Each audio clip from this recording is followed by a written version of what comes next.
नमस्कार दोस्तों, मैं अजीत शाह आपका स्वागत करता हूँ आज की इस वीडियो में। तो आज की इस वीडियो में हम आपको वसीयतनामा जिसको अंतिम विलेख कहते हैं, जिसमें क्या होता है कि जो भी व्यक्ति होता है वो अपनी अचल संपत्ति को अपनी मृत्यु के बाद जिस भी व्यक्ति के नाम पे ट्रांसफ़र कराना चाहता है, उसके लिए एक वसीयत बनता है। चूँकि वसीयत का ऐसा टर्म्स है कि जब तक वो व्यक्ति जीवित रहेगा तब तक उसका लीगल ओनर वही कहलाएगा। मृत्यु के बाद उस वसीयत को तहसील ऑफिस से दर्ज करानी पड़ती है, तो इसलिए उसको अंतिम इच्छा पत्र भी बोला जाता है। तो उसकी रजिस्ट्री कैसे होगी, उसका आज हम इस वीडियो में पूरा प्रोसेस बताने वाले हैं। तो वीडियो को पूरा देखिएगा। चैनल पे पहली बार आए हुए हैं तो चैनल को सब्सक्राइब कर लीजिए। तो सबसे पहले क्या करना है कि mpigr.gov.in इसको ओपन करेंगे। इस तरीके का ऑफिशियल पोर्टल ओपन होता है। अब आपको यहाँ पे संपदा का एक ऑप्शंस मिलेगा। इस संपदा वाले ऑप्शन पे आपको करना है क्लिक। जैसे ही आप संपदा वाले ऑप्शन पे क्लिक करेंगे, इंस्टेंट एक नया टैब ओपन होगा, जिसमें आपसे उपयोगकर्ता यानी यूजर आईडी, फिर उसके बाद आपसे पासवर्ड, फिर ये लैंग्वेज, फिर कैप्चा कोड, ये सारा डॉट फॉर्म फिलअप करने के लिए बोला जाएगा। तो इसको आप फिलअप कर लें, क्योंकि जिन्होंने अभी तक यूज़र आईडी नहीं बनाया है तो उनके लिए यहाँ पे नए उपयोगकर्ता का भी ऑप्शंस है। तो यहाँ से क्लिक करके यूज़र आईडी भी क्रिएट कर सकते हैं। ये फॉर्म आप जैसे ही फिलअप करेंगे, ये जो लैंग्वेज है दोस्तों मस्ट है। इस जो भी लैंग्वेज यहाँ पे आप फिलअप करेंगे ना, अगर हिंदी यहाँ पे सेलेक्ट करते हैं, फिर उसके बाद लॉगिन होते हैं तो अंदर साइट जो होगी हिंदी में ओपन होगी। इंग्लिश क्लिक करेंगे तो अंदर की साइट इंग्लिश में ओपन होगी। तो आप अपने हिसाब से अपने अकॉर्डिंग यहाँ पे लैंग्वेज को प्रेफ़रेंस दें। तो जैसे ही आप इसमें लॉगिन होते हैं तो आपके सामने कुछ इस तरीके का इंटरफ़ेस ओपन होगा। अब आपको करना क्या है, यहाँ पे देखिएगा बहुत सारे ऑप्शंस मिलेंगे। नीचे में एक ऑप्शंस मिलेगा रजिस्ट्रेशन प्रोसेस का, जिसको हम हिंदी में पंजीयन प्रारंभ करे वाला ऑप्शंस मिलेगा, उस पे क्लिक करना है। इस पे जैसे ही क्लिक करेंगे 2 ऑप्शंस आपको मिलेगा, डीड ड्राफ्टिंग और एक होगा रजिस्ट्रेशन इनिशिएशन या रजिस्ट्रेशन पंजीकरण, जिसको कहते हैं पंजीकरण प्रारंभ करेगा। उस पे क्लिक करेंगे। इस पे क्लिक करेंगे तो 3 ऑप्शंस मिलेगा, इनिशिएट रजिस्ट्रेशन एप्लीकेशन, पंजीयन प्रक्रिया प्रारंभ करने के लिए डैशबोर्ड का ऑप्शंस मिलेगा। तो आपको ऊपर वाले ऑप्शन पे क्लिक करना है, इनिशिएट रजिस्ट्रेशन एप्लीकेशन, इस पे क्लिक कीजिएगा। इस तरीके का ऑप्शंस मिलेगा। ड्यूटी कैलकुलेशन का एक ऑप्शंस मिलेगा। डीड कैटेगरी में आइएगा, यहाँ पे सेलेक्ट कीजिएगा। बहुत सारे ऑप्शंस मिलेंगे, 5 ऑप्शंस मिलेंगे। तो यहाँ पे एक ऑप्शंस मिलेगा मिसक्लेनियस का, जिसको अन्य प्रकार बोला जाएगा, उस पे क्लिक करना है। मिसक्लेनियस पे क्लिक कीजिएगा, डेट टाइप पे आइएगा, यहाँ पे देखिएगा बहुत सारे ऑप्शंस मिलेंगे।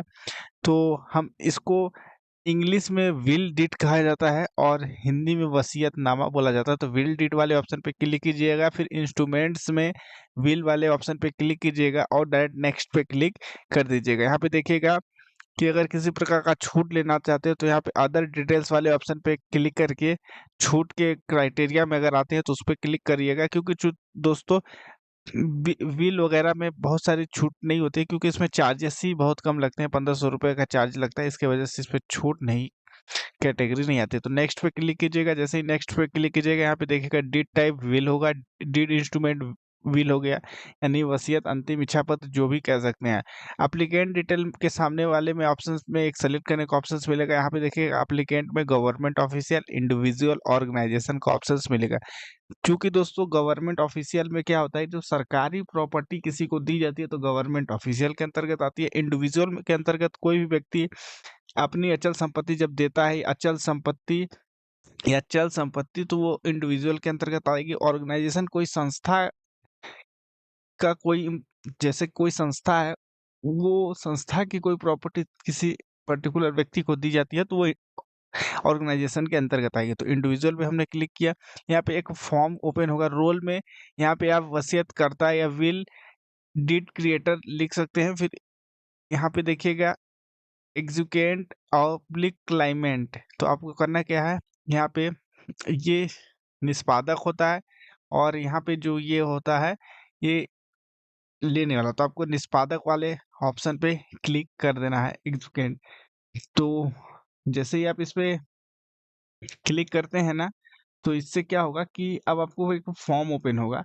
उस फॉर्म में पूरी विवरण को फिलअप करना है, जिसमें जो लेने जो दे रहा है उस व्यक्ति का पूरा नाम आपको फिलअप कर देना है।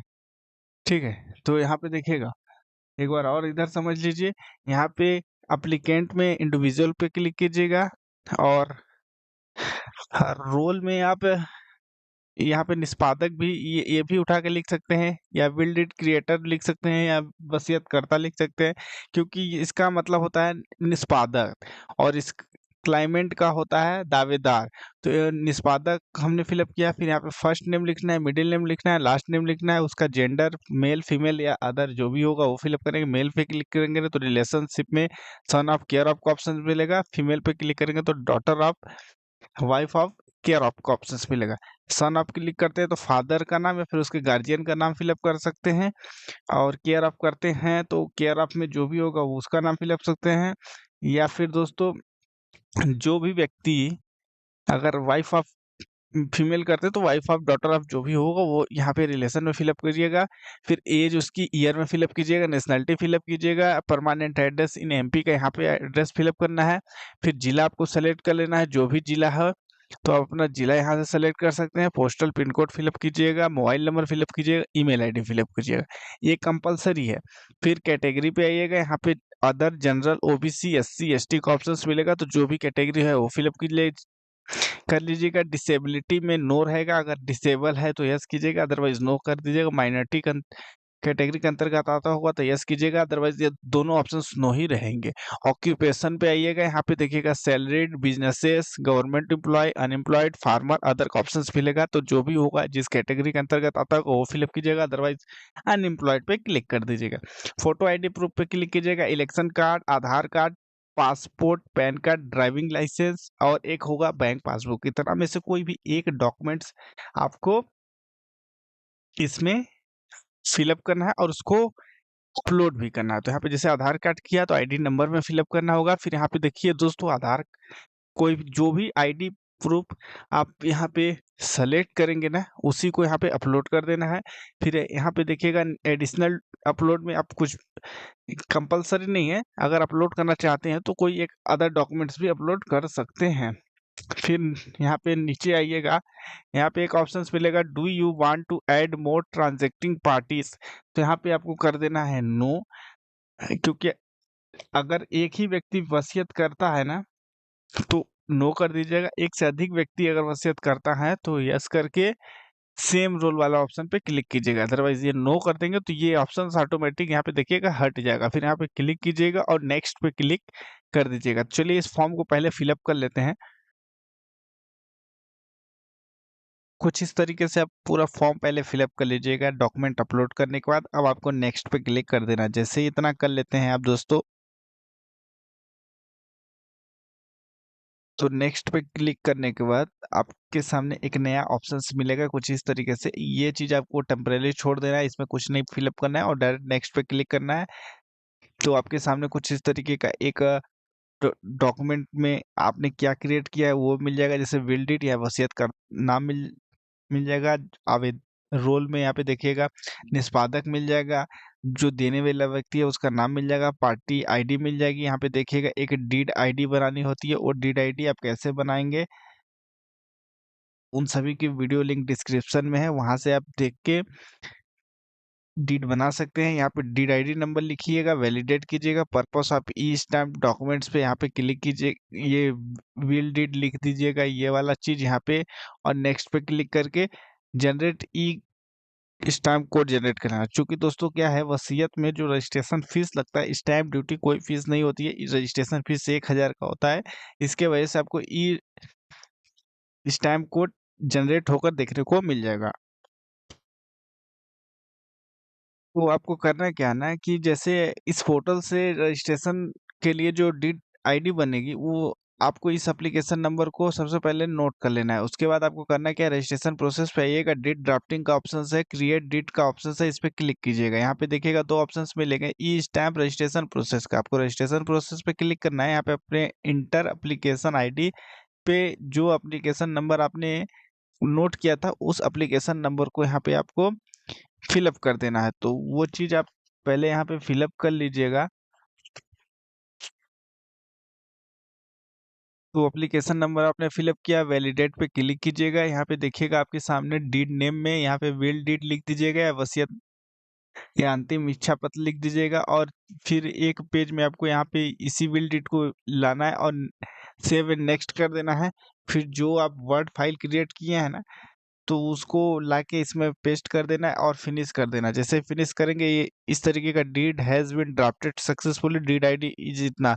आपको इस डीड आईडी को कॉपी कर लेना है, उसके बाद यहाँ पे आइएगा रजिस्ट्रेशन प्रोसेस, फिर डैशबोर्ड पे आइएगा, डैशबोर्ड पे क्लिक कीजिएगा, यहाँ पे अपने एप्लीकेशन नंबर को भी क्लिक कीजिएगा, उस एप्लीकेशन नंबर पे क्लिक कीजिएगा, यहाँ पे डीड आईडी जो है वो उसको लाके लिख दीजिएगा। तो जो भी आपकी डीड आईडी है वो यहाँ पे पेस्ट कर दीजिएगा। उसके बाद वैलिडेट पे क्लिक कीजिएगा, यहाँ पे देखिएगा व्यू डीड का ऑप्शन है, इस पे क्लिक करेंगे तो एक पीडीएफ फाइल डाउनलोड होकर आएगी, उसको आप देख लीजिएगा कि क्या जो आपने मैटर लिखा है वो सही लिखा है कि नहीं। उसके बाद कंज्यूम पे क्लिक कीजिएगा, इस तरीके का एक ऑप्शंस मिलेगा पॉपअप में कि जो आप कंज्यूम कर रहे हैं ना इसके बाद कोई करेक्शन नहीं कर सकते हैं, तो अगर सब सही है तो ओके कीजिएगा। उसके बाद यहाँ पे देखिएगा ये कंज्यूम हो जाएगा और उसके बाद purpose of E stamp documents, तो आपको यहाँ पे करना क्या है, इसी को कॉपी कीजिएगा, यहाँ पे लाके लिख दीजिएगा और इस पे क्लिक कीजिएगा, जो टर्म्स एंड कंडीशन है और जनरेट ई कोड पे क्लिक कीजिएगा। यहाँ पे देखिएगा एक डिक्लेरेशन आ जाएगा और इसको डाउनलोड करना है। देखिएगा इस पे फर्स्ट पार्टी का साइन कराना है और 2 विटनेसों को साइन कराना है, वहाँ यहाँ पे अपलोड करना है। तो इसको इस तरीके से क्लिक कीजिएगा, ये इस तरीके से एजुकेशन पेज डाउनलोड होके आएगा। तो देखिएगा यहाँ पे आपको करना क्या है, सबसे पहले यहाँ पे जो वसीयत करता है उसका साइन कराना है, उसका नाम लिखना है, उसके पिता का नाम लिखना है यहाँ पे, ठीक है? उसके बाद यहाँ पे जो सेकंड पार्टी में कोई नहीं होगा, थर्ड पार्टी में कोई नहीं होगा और विटनेस फर्स्ट का नाम लिखना है, उसका एज लिखना है, उसका एड्रेस लिखना है, उसका साइन कराना है, आईडी प्रूफ में क्या लगा रहा है उस आईडी प्रूफ का नंबर लिखना है। तो इसमें मतलब विटनेस का पूरा एड्रेस लिखना है, उसका नाम, उसका उम्र, उसके पिता का नाम और उसकी एज और किस विलेज कहाँ का निवासी है, पूरा स्टेट जिला सब लिखना है। सेकंड विटनेस का भी सेम डिटेल्स लिखना है और इसी कॉपी को एक स्कैन करना है और यहाँ पे अपलोड डॉक्यूमेंट पे क्लिक करना है। अपलोड डॉक्यूमेंट पे आइएगा, यहाँ पे अपलोड कर दीजिएगा डॉक्यूमेंट्स को। तो जैसे ही अपलोड कर लेंगे तो यहाँ पेज 1 देखने को मिल जाएगा और इसको अगर डिलीट करना चाहते हो तो यहाँ पे डिलीट कर सकते हैं। यहाँ पे मर्ज पीडीएफ जरूर करिएगा, मर्ज करने के बाद ही आपका जो डीड है और ये जो पेज है ये दोनों आएगा। तो मर्ज पे क्लिक करने के बाद यहाँ पे देखिएगा मॉडिफाई अपलोडेड डॉक्यूमेंट, तो जब तक आप पेमेंट नहीं कर पाएंगे तो इसमें अभी करेक्शन कर सकते हैं। मॉडिफाई पे क्लिक करेंगे ना तो इस पे फिर से अपलोड करने के लिए ऑप्शंस मिल जाएगा। यहाँ पे व्यू पे क्लिक करेंगे तो जो अपलोड किए हैं और जितना मर्ज हुआ है वो पूरा देखने को मिल जाएगा। अब आपको करना क्या है, नेक्स्ट पे क्लिक कर देना है। जैसे ही आप नेक्स्ट पे क्लिक करेंगे ये रजिस्ट्रेशन फीस पेमेंट करने के लिए बोला जाएगा, तो आप रजिस्ट्रेशन फीस के लिए पे नाउ पे क्लिक कीजिएगा। यहाँ पे देखिएगा पेमेंट इन्फॉर्मेशन में ऑनलाइन, चालान, क्रेडिट लिमिट 3 ऑप्शंस मिल रहा है। तीनों में से किसी एक ऑप्शंस को आप क्लिक करके पेमेंट कर सकते हैं। जिनके पास लाइसेंस है तो उनके लिए क्रेडिट लिमिट बेस्ट ऑप्शंस है, जिनके पास नहीं है तो ऑनलाइन या चालान दोनों मोड से पेमेंट कर सकते हैं। क्रेडिट लिमिट उन्हीं व्यक्तियों को मिलेगा जिसके पास इसका लाइसेंस है। तो आप यहाँ तक प्रोसेस करने के बाद इसका जैसे ही पेमेंट कर लेते हैं, पेमेंट हो जाने के बाद आपको नेक्स्ट करना है और तो जैसे ही आपका पेमेंट हो जाता है, पेमेंट हो जाने के बाद आपको साइन आउट करना है। साइन आउट करने के बाद फिर लॉगिन करना है। लॉगिन करने के बाद अपने डैशबोर्ड पे क्लिक करना है, जहाँ से रजिस्ट्रेशन प्रोसेस पे क्लिक किए थे डैशबोर्ड पे आना है। डैशबोर्ड पे आने के बाद इस तरीके का एक इंटरफेस शो होगा, यहाँ पे आपको करना है नो, क्योंकि आप यस कर देंगे तो आपसे पूरा एड्रेस पूछा जाएगा। यहाँ पे पूछा जा रहा है कि आप जो डॉक्यूमेंट है पोस्ट ऑफिस के थ्रू पाना चाहते हैं कि आपके एड्रेस पे, तो आपको नो करना है, फिर फिनिश कर दीजिएगा। फिनिश कीजिएगा, ये जो एप्लीकेशन नंबर इसको नोट कीजिएगा, स्लॉट बुकिंग पे आइएगा और जिस डेट में रजिस्ट्री कराना चाहते हैं उस डेट में जाके स्लॉट बुक कर लीजिएगा। 4:30 बजे का आपको बाय डिफ़ॉल्ट टाइम मिलेगा, उस डेट को उस टाइम पे जाके अपनी रजिस्ट्री को इनिशिएट करा सकते हैं, यानी पंजीयन प्रक्रिया को कंप्लीट करा सकते हैं। तो आई होप दोस्तों आज की इस वीडियो में आप जो वसीयत होता है उसको करने का तरीका समझ गए होंगे। तो वीडियो को लाइक कीजिए, चैनल पे पहली बार आए हुए हैं तो चैनल को सब्सक्राइब कर लीजिए। तो धन्यवाद दोस्तों वीडियो देखने के लिए।